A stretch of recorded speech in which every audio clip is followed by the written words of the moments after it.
नमस्कार, SBT news में आपका स्वागत है। पेश 28 नवंबर मंगलवार दोपहर 1:15 बजे राजस्थान की 15 बड़ी खबरें। इस न्यूज बुलेटिन के प्रायोजक है विन्नी केक एंड मोर। सबसे पहले नजर डालते हैं आज की हेडलाइंस पर। मतगणना से पहले मंदिर मंदिर क्यों घूम रही वसुंधरा राजे? भाजपा को मिला बहुमत तो ये 5 नेता हैं मुख्यमंत्री की दौड़ में। 30 नवंबर को आखिरी रोजगार मेले में मोदी बांटेंगे नियुक्ति पत्र। सीसीटीवी से ईवीएम की निगरानी, स्ट्रांग रूम में कड़ा पहरा। बाहरी मंडियों से शुरू हुई प्याज की आवक। और अब खबरें विस्तार से सुनिए। राजस्थान की पूर्व सीएम वसुंधरा राजे चुनाव से पहले मंदिर मंदिर जाकर पूजा अर्चना कर रही हैं। हालांकि ऐसा पहली बार नहीं हुआ है। लिस्ट जारी होने से पहले और परिवर्तन यात्रा के दौरान भी वसुंधरा राजे देव दर्शन यात्रा पर रही हो, लेकिन रिजल्ट आने से पहले वसुंधरा राजे का मंदिर मंदिर जाना खास हो गया है। सियासी जानकार इससे अलग अलग सियासी मायने निकाल रहे हैं। कुछ का कहना है कि वसुंधरा राजे को उम्मीद है कि इस बार भी वही मुख्यमंत्री बनेंगी, जबकि कुछ लोगों का कहना है कि वसुंधरा राजे की हमेशा मनोकामना पूरी होती है। ऐसे में इसे चुनाव से जोड़कर नहीं देखना चाहिए। उल्लेखनीय है कि राजस्थान में पहली बार बीजेपी ने सीएम फेस घोषित नहीं किया है। राजस्थान में विधानसभा चुनाव के मतदान के बाद सबको इंतजार 3 दिसंबर का है, जब चुनावी नतीजे आएंगे और इसके साथ ही तस्वीर साफ हो जाएगी कि प्रदेश में राज बदलेगा या रिवाज। दरअसल प्रदेश में जनता जनार्दन ने जमकर मतदान किया और पहली बार मतदान प्रतिशत 75% के पार पहुंचा। जहां पर बम्पर मतदान से भाजपा को कई उम्मीदें हैं, तो वहीं इस बम्पर मतदान में महिलाओं की बड़ी भागीदारी ने कांग्रेस की भी उम्मीदें बढ़ा दी हैं। वहीं अगर राजस्थान में राज बदलता है और रिवाज कायम रहता है तो भाजपा की सरकार बन सकती है। ऐसे में सबसे बड़ा सवाल है कि आखिर मुख्यमंत्री कौन होगा। इस चुनाव में भाजपा ने वसुंधरा राजे को मुख्यमंत्री फेस डिक्लेयर ना करके सस्पेंस बढ़ा दिया है। ऐसे में दिया कुमारी से लेकर गजेंद्र सिंह शेखावत और सतीश पूनिया से लेकर बाबा बालकनाथ समेत तमाम बड़े चेहरे इस रेस में बने हुए हैं। नई दिल्ली में पिछले 1 साल से चल रहे रोजगार मेले के जरिए प्रदेश भर के लाखों युवाओं को अब तक रोजगार मिल चुका है। अगला रोजगार मेला 30 नवंबर को आयोजित किया जाएगा। इस दौरान प्रधानमंत्री नरेंद्र मोदी 50,000 से अधिक युवाओं को नियुक्ति पत्र सौंपेंगे। पीएम मोदी 30 नवंबर सुबह 10:30 बजे इस कार्यक्रम में वीडियो कॉन्फ्रेंसिंग के जरिए हिस्सा लेंगे। इस दौरान केंद्र शासित प्रदेशों में 38 जगहों पर केंद्रीय मंत्री मौजूद रहेंगे। जोधपुर की 10 विधानसभा सीटों पर वोटिंग खत्म होने के बाद पॉलिटेक्निक कॉलेज में बनाए स्ट्रांग रूम में ईवीएम को जमा कर उसे सील कर दिया गया है। इसकी सुरक्षा के लिए बड़ी संख्या में सीसीटीवी कैमरे लगाए गए हैं, जो हर एंगल से स्ट्रांग रूम को कवर कर रहे हैं। साथ ही 3 लेयर सुरक्षा व्यवस्था की गई है। स्ट्रांग रूम की सुरक्षा व्यवस्था हथियारबंद जवानों के हवाले है। पर्यवेक्षकों ने स्ट्रांग रूम आकर ईवीएम की सुरक्षा व्यवस्था देखी और वोटिंग की स्थिति को देखा। शहर में रविवार को हुई बारिश के साथ ही ईवीएम की सुरक्षा के लिए इंजीनियर्स को भी लगाया गया। बारिश के दौरान इंजीनियर्स ने सीसीटीवी की व्यवस्थाओं के साथ ही कॉलेज की छत पर भी प्लास्टिक लगाया गया, ताकि पानी का रिसाव हो तो ईवीएम खराब न हो। प्याज के बढ़ते दामों ने लोगों को परेशान कर रखा था। लोगों ने प्याज से दूरी बनानी शुरू कर दी थी, लेकिन प्याज की नई फसल आम लोगों को ऐसा करने से रोक लिया। प्याज की नई फसल ने प्याज के बढ़ते दामों से राहत दिलाई है। अक्टूबर के अंतिम सप्ताह तक प्याज 90 रुपए किलो तक बाजार में बिका, लेकिन प्याज की नई फसल ने प्याज के थोक भावों में नवंबर में आखिरी हफ्तों में 25 से 30 रुपए तक प्याज सस्ता मिलने लगा। प्याज की नई फसल से बाजारों में प्याज के खुदरा दाम 90 रुपए से गिरकर 50 से 70 रुपए तक लुढ़क गए। प्याज व्यापारियों के अनुसार सीकर व रसीदपुरा की मंडी से स्थानीय प्याज के साथ अलवर व नासिक की मंडियों से भी प्याज आने शुरू हो गए हैं। सीकर मंडी में अब प्याज 10 से 12 टन से बढ़कर 18 से 20 टन तक आवक होने लगी है। प्याज व्यापारियों की माने तो दिसंबर के प्रथम सप्ताह में थोक भावों में 5 से 7 रुपए तक और गिरावट देखने को मिल सकती है। झुंझुनू में चुनाव का असर समर्थन मूल्य पर मूंग और मूंगफली की खरीद पर भी पड़ा है। जिले में 3 सप्ताह में 16 खरीद केंद्रों पर मात्र 147 किसान मूंग बेचने के लिए पहुंचे। यही हाल मूंगफली की खरीद का है। 4 दिन में महज 3 किसान अपनी मूंगफली बेचने खरीद केंद्रों पर पहुंचे हैं। सभी अधिकृत केंद्रों पर अभी तक मूंग और मूंगफली बेचने वाले किसानों का आंकड़ा 150 को पार भी नहीं कर सका।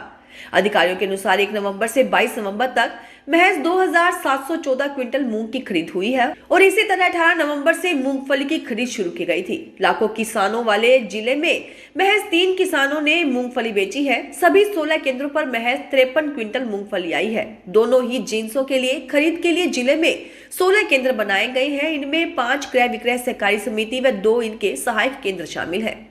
जिले में 8,558 रुपए प्रति क्विंटल मूंग व 6,370 रुपए प्रति क्विंटल मूंगफली खरीदी जा रही है।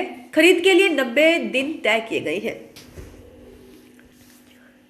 राजस्थान विधानसभा चुनावों से पहले प्रचार समाप्त होने के दिन 23 नवंबर तक ज्यादातर जयपुर जिले में प्रत्याशियों ने अपना चुनाव खर्च 10 लाख रुपए से कम दिखाया है, जो आम जन के गले नहीं उतर रहा है। प्रत्याशियों ने भले ही चुनाव आयोग के अंकुश से चुनाव खर्च कम कर दिखाया है, लेकिन प्रचार व वाहनों की रैलियों को देखते हुए लाखों रुपए खर्च हुए हैं। प्रत्याशियों ने कुल खर्च में से 4 से 5 लाख रुपए का खर्च तो चाय नाश्ते पर ही दिखाया है। बाकी का वाहनों, रैलियों और विज्ञापन पर 3 से 5 लाख का खर्च होना बताया है। जयपुर जिले की 19 विधानसभा सीटों पर भाजपा कांग्रेस पार्टियों के 38 प्रत्याशियों और 2 प्रमुख निर्दलीय प्रत्याशियों द्वारा चुनाव आयोग में दिए गए खर्च को देखें तो 34 प्रत्याशियों ने 10 लाख रुपए से कम खर्च दिखाया है। सांगानेर विधानसभा पर कांग्रेस व भाजपा के प्रत्याशियों ने जिले में सबसे अधिक 20-20 लाख से अधिक खर्च किए हैं।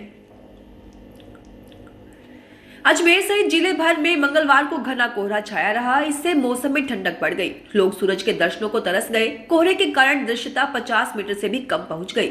सर्द हवाओं के कारण शहर वासी ठिठुरते रहे। कड़ाके की सर्दी के बीच मंगलवार को सुबह बच्चे ठिठुरते हुए स्कूल पहुंचे। शहर के चारों तरफ फैली पहाड़ियां धुंध और कोहरे के कारण नजर ही नहीं आई। ग्रामीण क्षेत्रों में भी कोहरा और घना था। हाईवे और ग्रामीण क्षेत्रों में वाहन चालकों को वाहनों की लाइटें भी जलानी पड़ी। हरियाणा के रेवाड़ी शहर में एक व्यक्ति ने अपनी भांजी की शादी में हिंदू रीति रिवाज के तहत भरे जाने वाले भात शगुन में ऐसी मिसाल पेश की है। उसकी चर्चा आसपास ही नहीं बल्कि देश भर में हो रही है। विधवा बहन के घर भाई ने नोटों की गड्डियों का ढेर लगा दिया।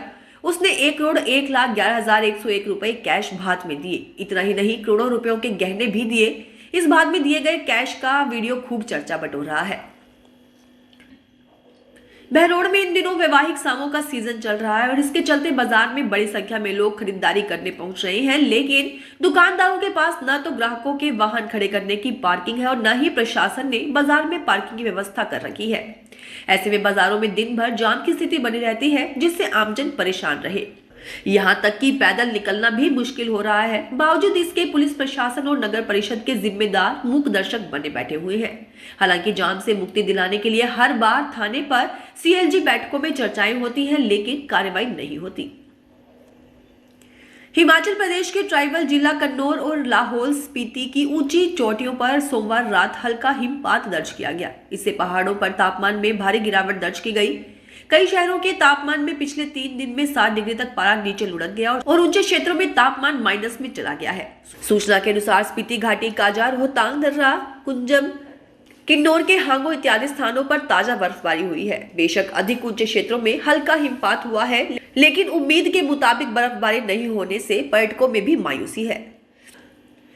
कोटा में कोहरे की आशंका वाले दिनों में रोज भरतपुर होकर जाने वाली गाड़ी संख्या 12987, 12988 अजमेर सियालदह अजमेर एक्सप्रेस के कुछ फेरे दिसंबर से फरवरी 2024 के बीच निरस्त रहेंगे। वरिष्ठ मंडल वाणिज्य प्रबंधक रोहित मालवीय ने बताया कि यह गाड़ी कोटा मंडल के भरतपुर होकर चलती है। सप्ताह में मंगलवार, गुरुवार व शनिवार को अजमेर से और बुधवार, शुक्रवार व रविवार को सियालदह से निरस्त रहेगी। यानी दिसंबर से फरवरी के बीच दोनों दिशाओं में सप्ताह में केवल 4 दिन चलेगी।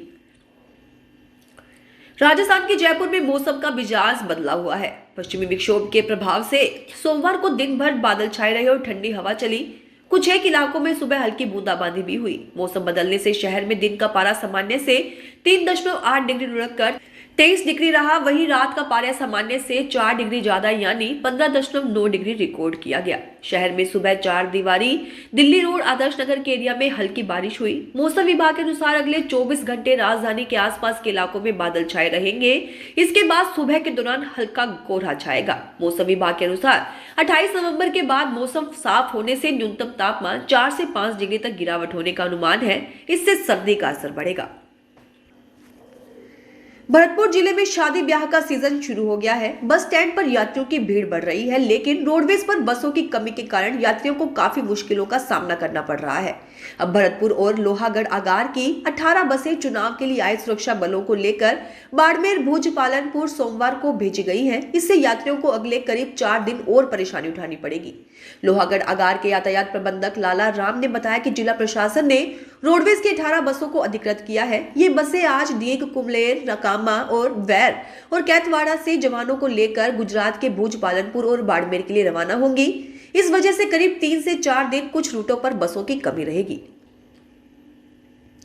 रायपुर के माना निवासी जमीन कारोबारी सुरेंद्र साहू के मकान में चोरी बांग्लादेशी गिरोह के सदस्यों ने की थी। पुलिस का दावा है कि गिरोह का मास्टरमाइंड और उसका बेटा बांग्लादेश फरार हो गए हैं।